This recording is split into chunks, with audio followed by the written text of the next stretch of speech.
Hello and welcome to the Quality Drive podcast, where we bring to you simplified conversations, easy to understand insights on standards and quality assurance processes. I'm your host, 𝐂𝐂𝐈𝐌𝐀𝐓𝐄, and as usual, I'm not alone.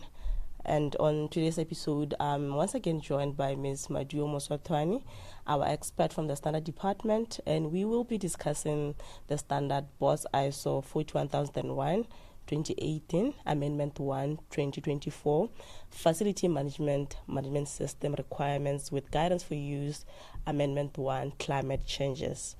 Let me take this opportunity to welcome Ms. Maduo to the Quality Drive podcast. Good morning, Maduo. Good morning, Kari.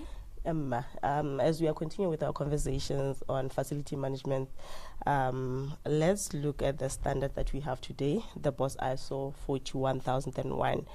What is the standard all about?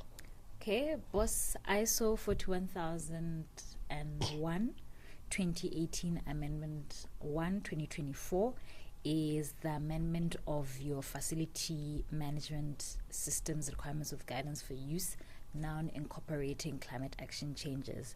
So this standard specifies the requirements for facility management, or FM as we popularly refer to, that enables organizations to improve their efficiency, effectiveness of facility management system.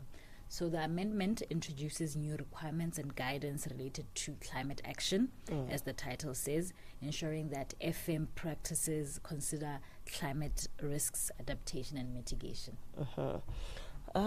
Looking at this introduction, the amendment introducing the concept there, the climate action changes. Let's look at the climate risks. What are those? Mention a few that have been identified, and why was the climate action amendment introduced to the standard? Okay. Climate change presents both risks and opportunities for organization and the facilities they operate. So this amendment ensures that organization integrate climate considerations into FM itself, their planning as well as their operations, and it supports global efforts to reduce emissions, improve resource efficiency, and build climate resilient facilities, which is a major topic or buzz currently. Yes. In practical terms, what does this amendment bring? What does it introduce? Okay. This amendment requires organizations to consider climate-related risks and opportunities within the context of FM system. We know that climate-related risks have been something that has been relatively ignored when it comes to facilities management. So this includes identifying how climate change impacts facilities and services, considering climate adaptation and mitigation strategies, integrating climate considerations into your planning, into your operations, as well as your risk management, and also aligning your FM practices with more sustainability and environmental goals. The organizations, kind of companies that has to implement this standard, who are those? Who can we say that this standard is more applicable to? Okay. An organization responsible for facility management can implement the standard. So talking of your public institutions, your private companies, facility management service providers, your real estate developers, your government departments, as well as any facility that has an infrastructure. Yes. So the standard applies regardless of organizational size, sector, or location. Yes. So this new introduction and the amendment, is it a must-do? Is it a key requirement, particularly looking at the industry in Botswana? Currently, are we saying this is mandatory for organizations to cater for the climate change risk factors? Okay. It's very important to understand that this standard is a voluntary standard. So it's up to an organization who see the need of integrating facility management as well as climate changes into their planning as well as into their operations. Yes. Okay. As you've already mentioned, the benefit that the standard is voluntary and it's up to the organizations to implement it. Now let's talk to the benefits for those who will be interested in implementing this. Okay. The key benefits include improved operational efficiency and service delivery, as I've already mentioned. That is related to facility management, better management of climate-related risks, enhanced resilience of facilities and infrastructure when it comes to action or climate action and environmental risks, improve compliance with sustainability and ESG expectations, stronger alignment with national and international climate objectives. We did have, I'll just give an example of when we experienced floods throughout our country. So once you have this in your planning and operations, you are also available. You are also, once you have this standard in your planning and operations, you are also able to identify climate-related risks that might affect your facilities and avoid situations where floods, when we're going back to that example, can greatly affect your facility. Yes. Okay. And climate change is a major factor in the current situation. As you already rightly mentioned that in the past we have experienced floods in Botswana and across the world. How does this amendment support climate action? Okay. Like I did say, it encourages organization to integrate climate considerations into the strategic as well as operational decisions.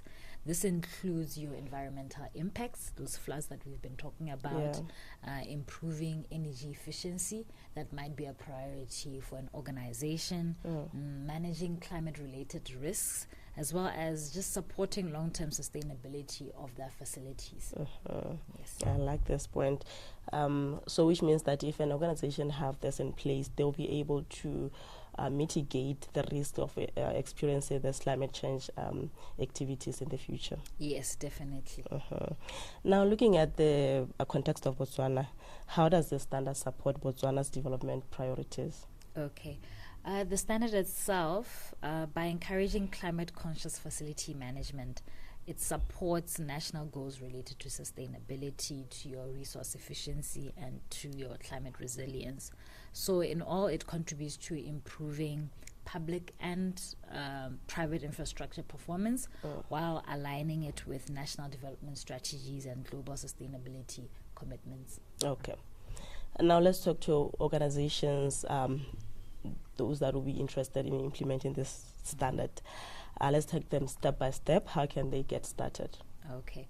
The first thing an organization can do is understand the requirements of the standards once purchasing it from us, and then assessing their current facility management practices. What are they currently doing on the ground? Once they've done that, then identifying climate-related risks and opportunities. Is it flooding? Is it overuse of certain resources? And then they can then train their staff and build an internal capacity. So once you train your staff, they're also more aware and they're able to contribute to this management system. Then lastly, integrating the requirements into existing management systems. For example, they might have quality management system in place, so they might integrate the FM management system into the existing management system. Yes. Thank you so much, Ms. Mosohlane, for this conversation. Now let's talk to Botswana ba ileng gore they will be interested in getting a copy of the standard. Who can they talk to and where can they access the standard? Okay. Botswana are more welcome to come to BOPS. They can talk to us relating the standard. They can talk to us in terms of implementing it and what the requirements specifically are. Yes. Okay. Thank you so much for that conversation on the standard BOS ISO 14001 of 2018, Amendment 1 of 2024, which talks to climate action changes in the facility management system. Viewers, we do have the standard available at Botswana Bureau of Standards. It has been adopted to the context of Botswana. You can buy it or purchase it from Botswana Bureau of Standards. We are located at plot 55745 in Gaborone, Block 8, just along Airport Road. You can also have a copy. You can access the copy from our Francistown branch office at plot 44149. We are housed at MVA Fund House, just behind Gallo Mall. Or you can call us at 3903-200 or just send your inquiries through our social media platforms, or send it to inquiries@bobstandards.bw, and then we'll respond to you. Until we meet again next time, always to demand quality.